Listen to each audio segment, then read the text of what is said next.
Kung ikaw ay nagtatrabaho sa isang agency o cooperative, dapat mong patapusin ang video na to para malaman mo kung ano ang iyong mga karapatan bilang isang empleyado ng agency. Una, bilang isang agency employee, ikaw ay may security of tenure. Entitled ka rin sa lahat ng rights and privileges na provided under the Labor Code. Ano-ano ito?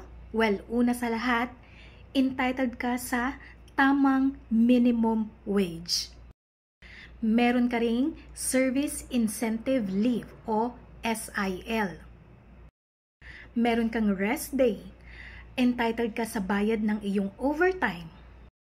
Entitled ka rin sa holiday pay. At dapat ka rin mabigyan ng 13th month pay. Meron ka ring retirement benefits under SSS law. Kasama na rito ang SSS benefits. At higit sa lahat, ang separation pay. Mamaya malalaman ninyo kung kailan ka nga ba dapat bayaran ng separation pay ng iyong agency. So nalaman na ninyo kung ano ang inyong mga karapatan bilang isang agency employee. Ngayon, ano naman yung mga bagay na hindi pwedeng gawin sa inyo ng inyong agency? Hindi kayo pwedeng papirmahin ng inyong agency ng isang antedated resignation letter o kaya isang blankong resignation letter kung saan sila na lang yung maglalagay ng date. Hindi nila kayo pwedeng bigyan ng isang blankong payroll o papirmahin sa isang blank payroll. Hindi rin kayo po pwedeng papirmahin ng isang waiver kung saan nakalagay doon na tinatanggap ninyo ang sahod kahit ito ay below prescribed minimum wage sa inyong lugar. Hindi rin kayo po pwedeng papirmahin ng isang agreement o ng dokumento na kung saan wini-waive ninyo yung social security or welfare benefits. Ito pa ang isa. Bilang kondisyon para makapagpatuloy kayong magtrabaho sa kanilang agency, hindi nila kayo pwedeng papirmahin ng isang quit claim kung saan nakalagay doon na hindi kayo maghahabol para sa inyong mga future claims or hindi ninyo hahabulin yung liability ng kanilang principal o ng kanilang kliyente. At alam nyo ba, bawal din yung paulit-ulit kayong hinahire ng agency at pinapapirma ng employment contract na short lang yung duration. Anong ibig sabihin nito? Ito yung tinatawag ninyong endo-endo. Yung paulit-ulit na lang kayong pinagsasign ng tigli-5 buwan na kontrata lamang. Employment contract na good for 5 months. And then may endo kayo and then magsasign ulit kayo yung panibagong kontrata. And then after 5 months, endo ulit. And then magsasign ulit. Paulit-ulit. Repeated hiring. Pinagbabawal po yun sa na gawin ng agency. Siguro nagtataka rin kayo, no? Bakit ang daming gumagawa? Kasi walang nagre-report. Or maybe hindi nila alam na bawal pala yun, yung repeated hiring, yung endo. Ngayon, alam nyo na.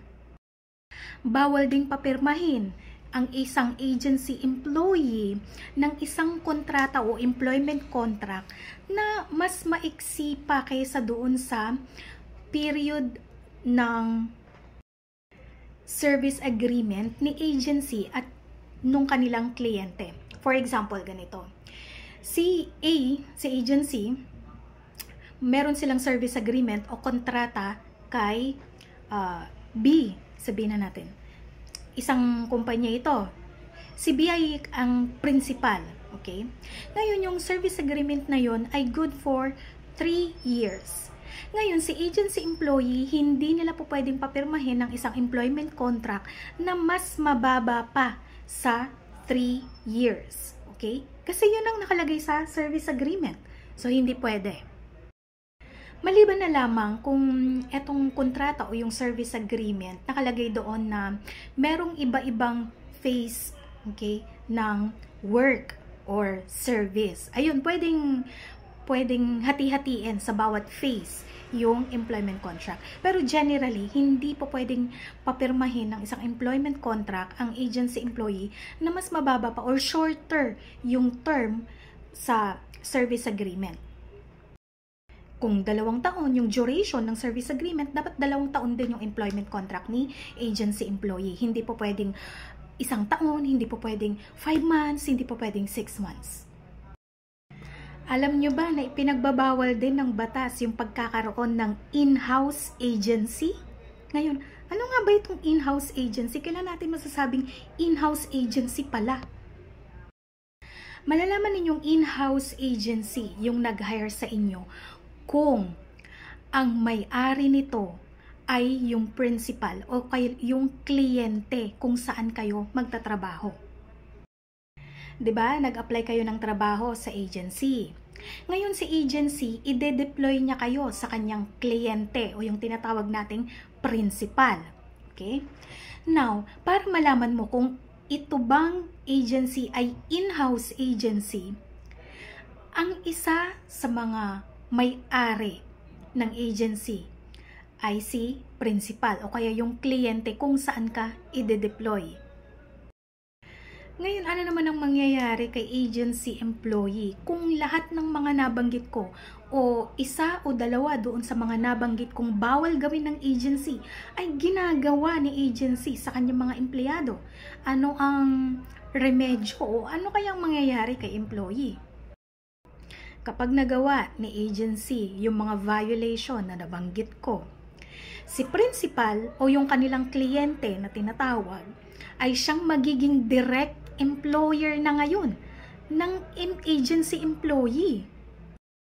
So, nangyayari pala yun, no? Si agency employee, magiging employee na ni principal o kaya ng kliyente ni agency.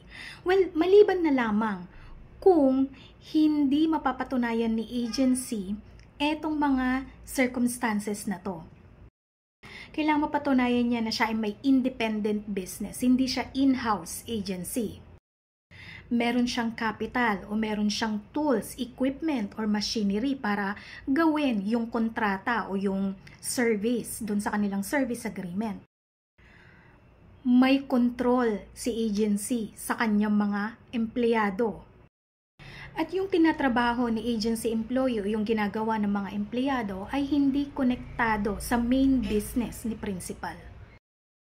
No, paano naman kung hindi ka pinapasahod ng tama ni agency or below minimum wage o kaya hindi niya nire-release yung sahod mo for whatever reason?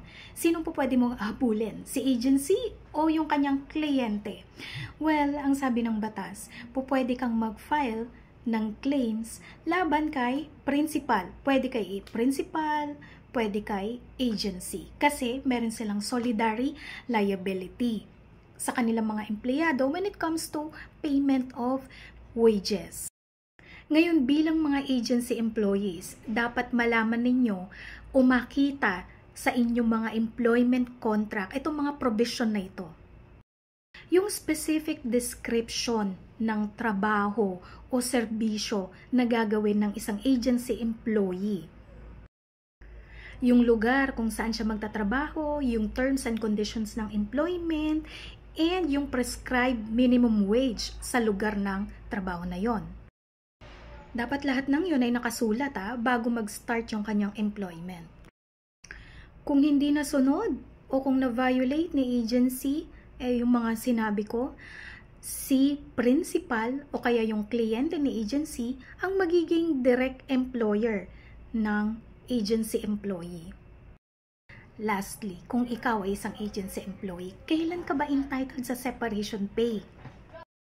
Kapag nag-expire na yung service agreement sa pagitan ni agency at ng kanyang kliyente o yung tinatawag na principal, binibigyan ng batas ng hanggang 3 buwan si agency para mahanapan ng ibang trabaho si agency employee. Okay? So, 3 months para lamang ma-reassign or ma-deploy sa kanilang ibang kliyente yung agency employee na nawalan ng trabaho dahil nag-expire na yung service agreement nila sa kanilang principal o kliyente. Anong mangyayari kung sa loob ng 3 months hindi nakahanap ng panibagong assignment si agency para kay employee? Dito na papasok yung tinatawag na separation pay. Yung amount ng separation pay ay nakadepende sa batas o kaya kung ano ang nakalagay sa service agreement ni agency at ng kanyang principal o kliyente, whichever is higher, kung alin yung mas mataas. So, bakit nga ba kailangan magbigay ni agency ng separation pay sa kanyang mga empleyado pagkatapos mag-expire ng service agreement sa pagitan ni agency at ng kanyang kliyente at hindi niya ito nahanapan ng ibang assignment o ibang trabaho o ibang deployment sa loob ng 3 buwan?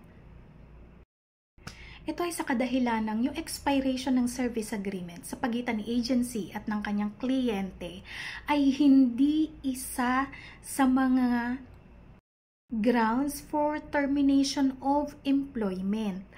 And kinukonsidera ang mga agency employees na regular employees ng agency. At alam nyo rin ba na pwedeng makansela ang lisensya ng mga agency kapag hindi sila nakakasunod sa batas regarding SSS contributions, Pag-ibig contributions, PhilHealth contributions, and yung Employees Compensation Commission o yung tinatawag na ECC.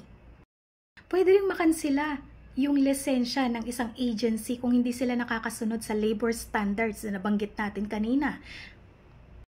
Minimum wage, 13th month pay, overtime, holiday, SIL. Or kapag na-violate nila yung any provisions under the labor code, pwedeng makansela yung kanilang registration o yung kanilang lisensya. Yung pangungulekta din nila ng kahit na anong fee, okay, na hindi ino-authorize ng batas or hindi pinapayagan ng rules or regulations. Usually itong mga fees na to, dinededuct nila sa sahod ng kanilang empleyado. Ngayon kung interested kayong malaman kung saan nyo ba dapat isampa yung ganitong mga complaints, okay? Pwede po kayong lumapit sa regional office na nag-issue ng kanilang license. Sa Department of Labor and Employment or DOLE Regional Office.